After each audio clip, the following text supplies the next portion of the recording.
Hola boxing fans, this is Aaron here to do another boxing analysis, a post-fight analysis between Guillermo Rigondeaux from Cuba. This guy is something special. He reminds me of just a very, very, very patient and poised boxer named Yuriokis Gamboa when he wants to be, but he has something even more special to me than Gamboa, and it's really the timing. I mean, this guy's timing is just great. You know what I'm saying? Like it's almost to the par of Floyd's in my eyes. I mean, his timing is just out of this world.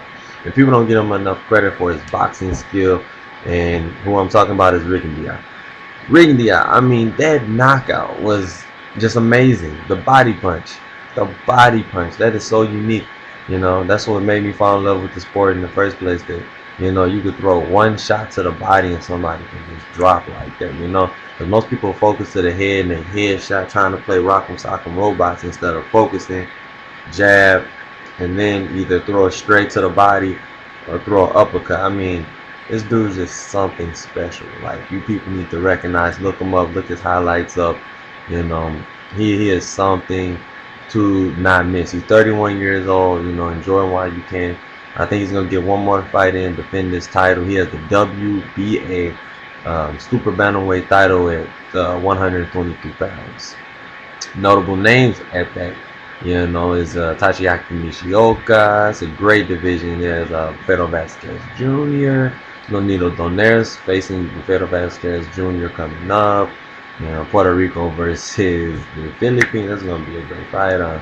You just got so many fights going on, but on this fight on hand, Rico Ramos, Guillermo Rigondeaux post fight, I got to give it up for Guillermo. I mean, man, the way he knocked him down the first round, I got up on my seat and I was just excited. I'm like, man, get him, knock him out, man, do your thing and shit. So I was just really impressed with his overall skill and overall just the determination. Like, he looked so focused, so poised. Ring generalship was just noticed from the get-go. From the first minute I saw Rico Ramos saying, "Oh no, I can't do this. I can't do this." You know, it's just not in him to be ferocious. Like, it's just not in him to be super focused like that. He just got lucky with Shimoda and hit him with the I think the left hook or some type of combination and knocked out the Japanese fighter. But man, when it came to this fight, I knew it. I told everybody from the get-go. I didn't make an analysis because I only make an analysis when I just know exactly what's gonna happen. But I just knew Guillermo had better boxing skill. Like, they're on two different levels. You have somebody that's won almost 400 amateur fights, and only I think he's lost like 2 or 10, whatever. That's still a crazy margin of wins to losses in the amateurs. And his pedigree is just amazing. When you have over 300 wins, period, it just shows your pedigree. It shows how great you are. He's a 2-time Olympic gold medal. I mean, you just got to give it up for this guy, man. He's special. There's not too many boxers I can say, and I even said it in my post-fight analysis, that is special. He's one that is special. I can see him going up to 126, and that's probably it. At the very late stages of his career. Right now, I see him dominating 122. I never thought I would say this, and I am one of the hugest Nonito the Filipino Flash Donor fans, but if he gets in the ring with Nonito, oh my, that's a super fight. I don't know who's going to win it. It's going to be a hard analysis. I'm going to have to really dig down deep in my boxing, encyclopedia, and really, take out the time for this fight, Like, I really want to see that fight in 2013 somewhere. But Rico Ramos, you just wasn't ready. You sound like a fag. You rap Rican so bad, man. You say you have Rican, you just don't, you don't look the part. Don't for your name to be Suavecito, you have no suave about you. There's nothing special about you. It's hurting me. I just don't understand it. But you really said no mas in this fight. Just no more. You was getting hit with so many flush left hands, and then. He was digging to the body with the uppercuts. He was just amazing by what Rigondeaux. Guillermo, he just really has that something special quality about him. The patience, the timing, his speed. Don't forget about his speed. It's muy rápido. I mean, the way he throws his combos is just amazing. Very accurate. You waits for you to make a mistake and he counter punches. It's just that simple. Um, the thing I was impressed, more about was, he really did not get hit. It was not even close. That's the scary part. And he's supposed to be the challenger, and Rico Ramos supposed to be the champion. So it's just funny, and everybody, I had so many people, write me a mail on my YouTube, and I've been doing this for about, some years now, about 2 years, 2.5 years, and people writing me saying, "Oh man, how could you talk so bad about Rico Ramos? Like he's not reaping to me, man. He's just a sorry, hurting little guy, man. There's nothing tight about him. He sounds like a fag. He has piercings in his face. I just don't agree with that, and I don't respect that if you're a boxer. But that's what it comes down to: determination, hard skill, ring generalship, and speed. Speed kills. I don't care what anybody says. Determination kills too. Brandon Rios is the advocate of that. I just cannot wait to see what's gonna happen in the Nonito fight with Fredo Vasquez Jr. because I've been seeing his tape. He's been working really, really hard. And that's the next analysis I will do. Coming up probably tomorrow or sometime next week. I like to really get in-depth analysis when I do these. I don't just do these just to do them like other people. They do this shit and they just, they don't really know what they're talking about. You have to really respect their craft and love what you do. And I really, love what I do.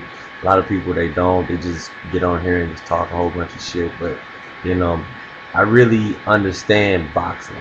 It's not about all the flash and the glamour and all that shit. It's about what you can do in the ring. What can you do when you perform? Just like the Mayweather-Pacquiao fight. Styles make fights.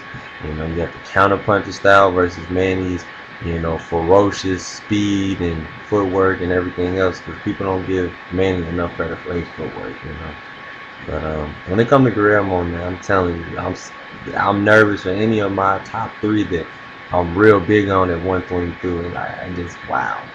This guy really shocked me tonight. Like, he is something special. Like I said, go look up the fight. It's on Showtime right now for people who live in the central Midwest area. Check it out. All 3 fights was wonderful. It's this new guy named Joe Diaz Jr. Man, he's something special, man. Like he kind of puts you in a reminder of Jose Benavidez Jr. Just a little bit. He has really good speed, nice jab when he wants to use it. Fought some guy named Guy or something like that. I think that's his name, Guy. So something like that. And it was just a good fight overall. The guy he came forward, put a lot of pressure on Diaz, dropped him, and then Diaz got back up and ended up dropping the guy. It was just a great fight overall. From the beginning of the card to the end of the card. It's just beautiful, man. Goosen really knows what he's doing. Should be more, fights on Showtime. The first fight was Matt Villanueva from the Goosen's gym. Joe Goosen used to train him, before he stopped. And I mean, Villanueva is something out of this world. They said he held the record for 150 punches he got. It's like, that's amazing. In one round, that's simply just work. That means he works hard. Because there's a lot of people that they work hard. Every boxer works hard, but he works incredibly hard to do something like that. That's just great. That's greatness right there. And he's undefeated. I think he went up to, 6-0 with 6 knockouts now, or 8-0, something like that. And he's, undefeated. He has a perfect record, meaning 100% knockout ratio, and never lost. So I think he got 1 draw, so you kind of call that a blemish, but it's not a loss, and that's what's important. Look him up too. He don't even look like a boxer. He look like he could be some type of GQ model type guy, but you never judge a person by their appearance. You judge them by their skills and what they can do with their hands. So you guys tell me what you think about this fight tonight and all the fights overall. It was a great night of boxing. I mean, you can't complain. You got knockouts, you want to knock out. You got nothing but non-stop action, except the beginning stages, the second and third round. the Guillermo Rigondeaux versus Rico Ramos fight. So it was for people who are non-boxing fans, casual people. It was boring. To me, I know boxing, so if it was slow, it was slow. Everybody's not gonna throw 100 punches around. It's just not realistic. But anyways, it was a great night of boxing. All my boxing fans out there, really look out for this guy. I keep saying it because I'm serious. Guillermo Rigondeaux. All right, peace.